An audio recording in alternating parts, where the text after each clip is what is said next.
All right, Seth Maycumber from the Blazing Musket. Happy to be joined once again by MLS media personality from Apple TV who will be on the call this weekend with the New England Revolution take on the New York Red Bulls. Kevin, how are you today? I'm brilliant. Delighted to be here, Seth. How are you? Yeah, I'm great. It's always good to talk soccer, so I'm in my wheelhouse right now. The Revolution are in an interesting spot right now because they just went to Cincinnati. They get a point, the first team to get a point at Cincinnati Stadium, which is good, obviously, but they also had a lead at one point, so they could have gotten more, which is bad.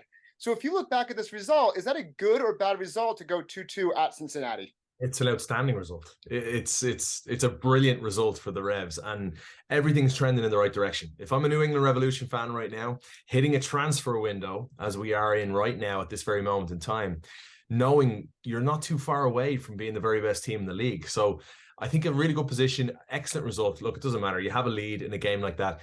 I'll tell you, from having been at TQL Stadium for what, 2 or 3 games this season so far, every single match has been a sellout at home, 25,000 plus. Raucous atmosphere, the most perfect pitch. That for me might be the best stadium in MLS. And the fans in the Bailey bring it each and every week. The quality of player that they have is excellent, but I think it's a case of 1+1 = 3 when it comes to Pat Noonan's team. And so to stifle them, to stop them from reaching the historic 11 straight wins to start a season at home is a brilliant result for Bruce and the men. Kevin, I love your positivity there. Bruce Arena, not so positive after the result, although later on kind of warming up to a little bit, saying it's good to get a road point because that's what MLS is. You mentioned it right there, Kevin, saying that the Revs are trending upward. You have the Revs, you have Cincinnati. Are these the two best teams in the East for you? Ooh, I think Cincinnati for sure. And I think the Revs are right there with Philadelphia. Look, Philadelphia had a really tough start to the year with CONCACAF Champions League play. Didn't exactly perform overly well in the Champions League, had a rough start to things in Major League Soccer. I know they've just got bounced by Atlanta on Sunday at Mercedes-Benz Stadium, but I think Philly will be thereabouts. And I would peg them as the joint second best team in the East. Along with Philadelphia and New England. Sorry. So that's 2 teams in behind Cincinnati. Cincinnati, the clear front runner. The one thing I'd say is I wouldn't put LAFC ahead of New England or Philadelphia right now either. And I know they've been busy, but I called an LAFC game last week end against Dallas. I'm getting all my days confused now. And a very good side, don't get me wrong, but I think they're going through a bit of a tough patch. They have a lot of depth in their squad, but they've lost 3 on the bounce now and a lot of question marks surrounding Steve Cherundolo's side. So I would put the clear front runner at Cincinnati at this moment in time, and then LAFC, Philadelphia, New England in second place. That sounds good. The Reds will have a little bit of a issue to deal with this upcoming weekend because they'll be out without Carlos Heel. Bruce Arena was just talking about that, mentioning that his team was unable to question and try to revoke that yellow card for simulation. So they're going to be without that player. I'm not sure if you saw the play at all. First of all, if you did, what did you think of that play? And then second of all, what does it mean to the Revs to lose Carlos Heel this upcoming weekend? I'll be honest, at this point, I haven't seen the play. I need to look back at that exact moment. I'm working on notes and stuff, and I have him listed as out, so I need to dive in because Bruce clearly wasn't happy. We actually spoke with Bruce about an hour ago, and he was, not pleased with the decision at all. And I asked him, I said, will things change for you? Will you alter the system? Will you alter, or will you try a direct replacement? And he laughed and he said, I'd be the biggest idiot in the world if I felt I could slot someone in as a replacement for Carlos Hill. It's just the reality of the situation. That's the case across Major League Soccer. Like Nashville can't just replace Hani Mukhtar. Atlanta can't just replace Yakimakis. It's the nature of our league. So now what happens? Does Bruce go with 2 up front? Does he put pressure on Reyes and Nealis at the back for the Red Bulls? Or does he go with an extra midfielder and really try and solidify that midfield? And then, with the way New England play, you've got such strength at the fullback position. I just wonder about the ingenuity. What do you think without Carlos? Yeah, I'm with you. I think one thing that's been positive this year for the Revs is they've used so many different systems and found success that way. We've seen them play 5 in the back and really use those outside backs to get forward to create that width. We've seen them play with a single striker.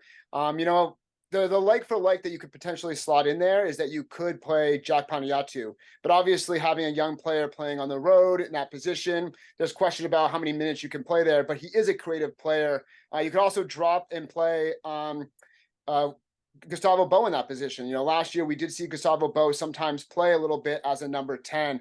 So I think the strength for the Revs this year is that they haven't stumbled when someone's missing because they have a variety of systems. So it'll be interesting to see what happens this weekend. No, I was talking to Sasha Kleshin about the Red Bull style of play recently, and we were just chatting about the what it's like for a player in game.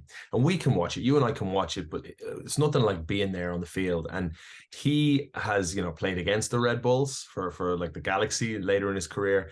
And obviously he's played in that system too. And he said, usually you think you might have a second or two to make your decision. Against the Red Bulls, it's like a half second. So for a young player to step in and play in that role that Carlos plays in, where pressure will be instant, like there'll be guys coming in like Drew Yearwood, straight in behind you, ready to strip the ball from you. And you've got to be lightning quick with your decision making. And that for me is where Carlos Hill is missed the most, because his understanding of the game, his smell, his sense of timing, everything he has, it just exudes class and understanding. And you can't replace a clever player like that. It's very, very difficult. Even dropping Bo deeper, it's going to be challenging because Red Bulls play like a 4-2-2-2. They rely heavily on whether it's Tolkien or Harper at fullback, and in midfield they will just find ways to press. They're all swimming in the same direction, and it's once you figure that out, or if you can remotely figure it out and break through that press, you could be laughing. That's why I'm curious to see will Bruce go with a second up top. Maybe I'd love to see him like would it or could it work with Brioni and Bobby Wood up front at the same time, and just put pressure on Nealis and maybe force those Nealis and Reyes, and then force those fullbacks to stay back a little bit. Yeah, I think it'll be interesting. I think a lot of us have wanted to see Wood and Veroni play together because they haven't gotten a lot, even during preseason.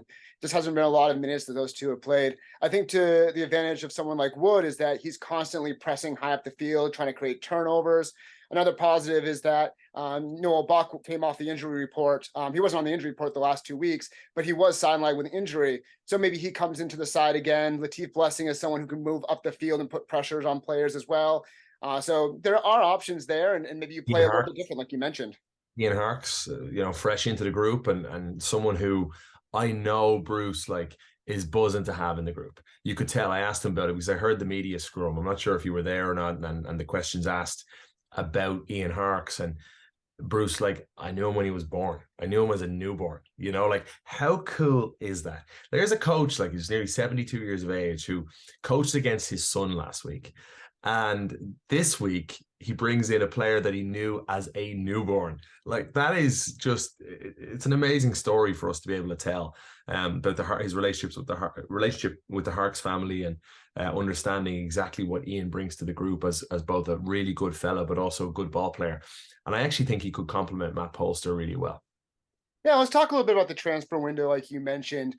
Bruce Arena recently said that we brought in Ian Harks. That's official. We're going to bring in another attacking player that's believed to be the outside midfielder, Thomas Chancalay, coming down from South America. He said that's possibly going to be it, although he did open the door to transfers within the league, trades within the league.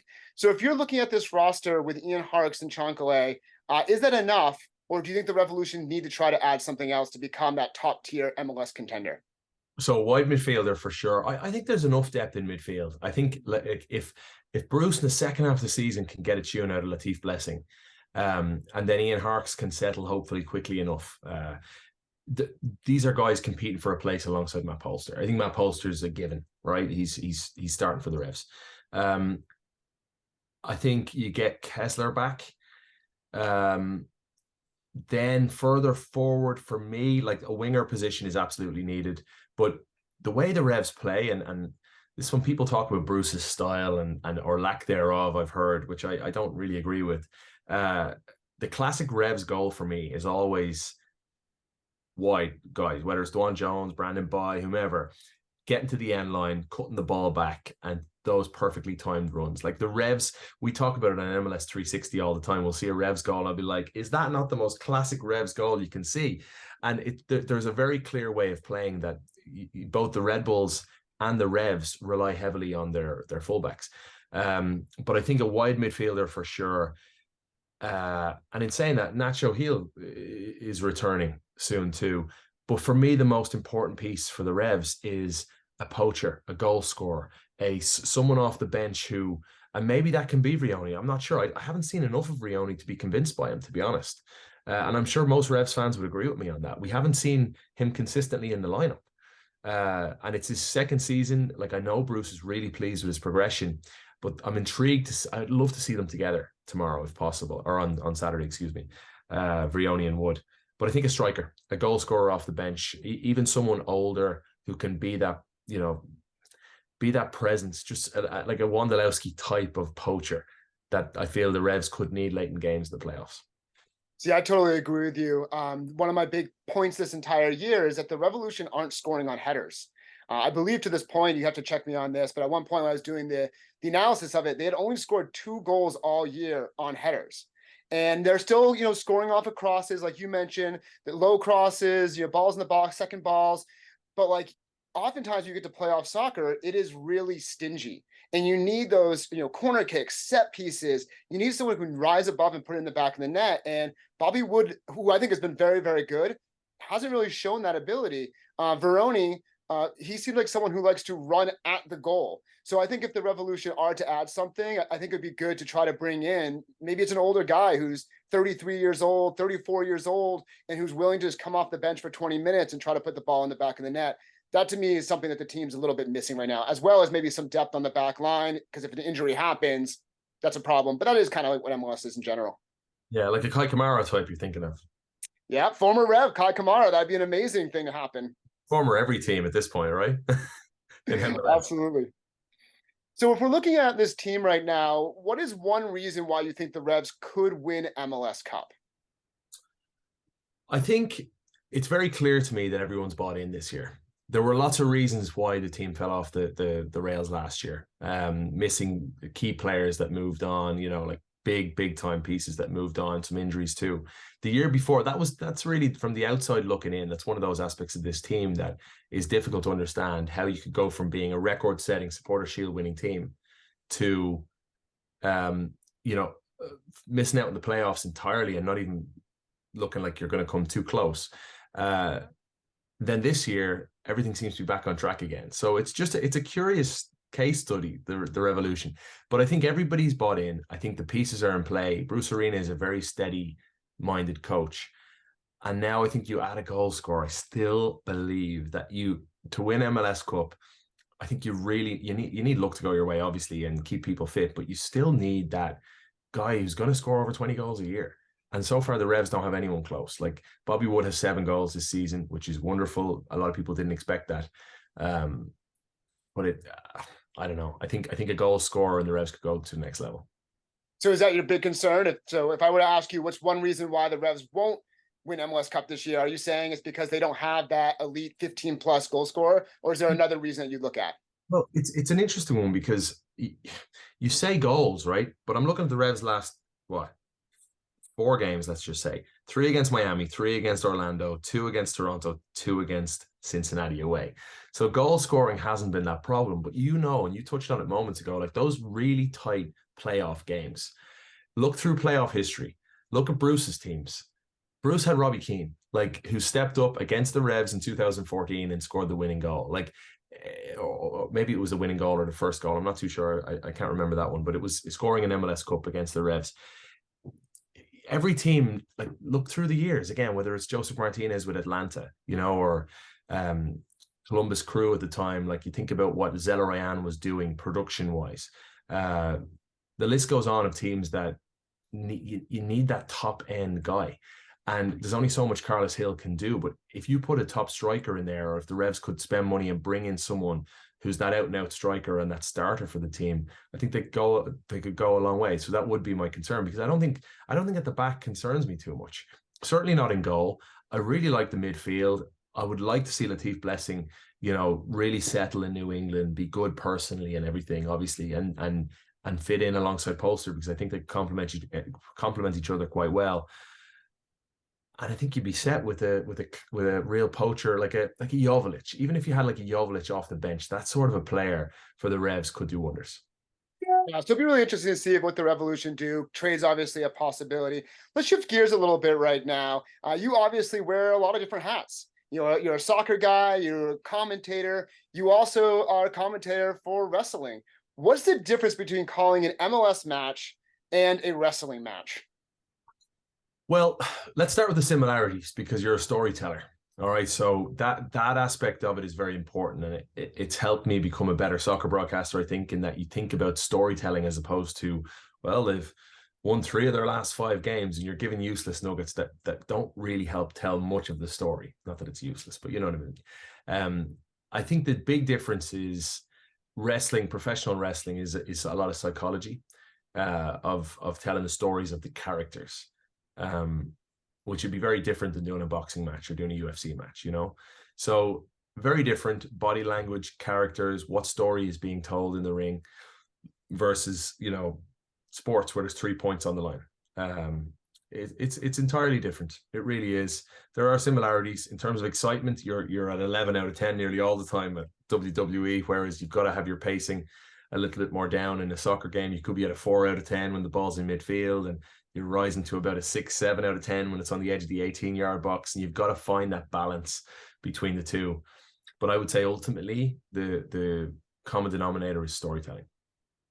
I'm curious. We just did a article for the Blazing Musket where we looked at the people that came in and actually removed bees from Gillette Stadium. There's a swarm of bees. They called these people in, they removed them, and it was just kind of this wacky moment. We talked to Kaylin Kyle last week, and she said, she remembers when she was a player and she actually found a rat inside her bag. You're traveling around, you're going to, wrestling. Yeah, right. You're going to wrestling events, you're going to soccer events. I can imagine there's got to be an interesting or cool story that you've encountered along the way that's kind of unexpected. So how about last week in Dallas? We're in the open to our game. I'm calling the game with Mariano Trujillo, and this massive bird flies into the broadcast booth, stands on my notes like a yard from me. And I'm in the middle of leading to like the lineups or something like that. And actually, we were coming out of the third segment right before kick. And it was the GMC head to head. And you could hear, because I watched it back, you could hear us laughing. And I said, folks, I have to tell you, a bird has just landed on my notes. And the bird didn't want to move. Like stayed there for maybe 15 seconds and then flew off. But that's as random as you're going to get, really, as you're about to go on and start calling a game. A big bird flies in. Yeah, honestly, Seth, with the amount of travel we're doing, like, I'm about to take off tomorrow now for a game, obviously with Red Bull Arena, and then we've got Raw on Monday, and then I go straight to Kansas City. So I'm on the road for 6 days. Life is nuts right now, and it's always throwing curveballs at you. But as long as we're healthy and happy, that's the main thing. Kevin, I appreciate the time. I do have to end up some rapid fire questions here. So these don't have to be long answers. First thing to come to your mind. We often get people to join in on social media to get some feedback as well. They are all going to be wrestling related, as well as soccer related. So we'll see what you think. Very first one, what WWE wrestler could play for the Revolution? Okay, so you say you need someone who's good at heading the ball. All right. I think so. You want passion. You want someone who's going to fit in well in a Bruce Arena team. I'm going to go with the big Scott. I'm going to go with Drew McIntyre to lead the line and throw a few Glasgow kisses at the ball coming in from corners. I love it. Let's go the opposite way now. Let's go with a Revs player that you think could hang in a WWE ring. Yeah, it's got to be Andrew Farrell, right? It's got to be Andrew Farrell, the vet. I remember calling games in his first season when he was #1 pick in the draft, and he's just a warrior. I would say Andrew Farrell could slot right in as a member of the Judgment Day. Oh, I like that. I think that would work. Carlos Heel, perennial MVP. He's someone who should probably be at the All-Star game, if you ask me. If Carlos Heel were to make the move to WWE, what would his finishing move be?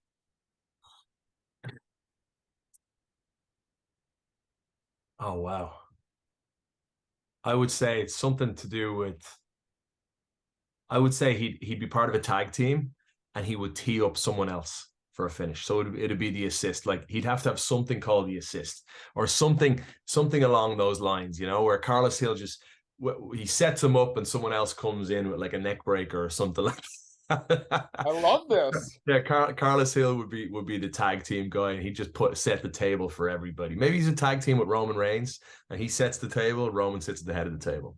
Kevin, I gotta be honest, these are more thoughtful answers than I was expecting to get, so I appreciate that. Two last ones for you. If the Revs were a wrestler, what wrestler would the Revs be?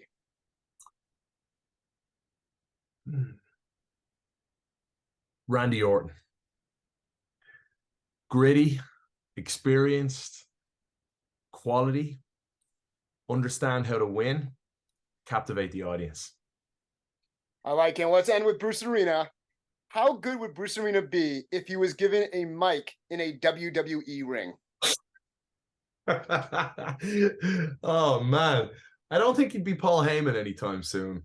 How good would Bruce Arena be? Well, he'd have to be a heel, right? Like, there's no way Bruce would be a manager, and Bruce is managing a heel. He's managing a nasty SOB, right?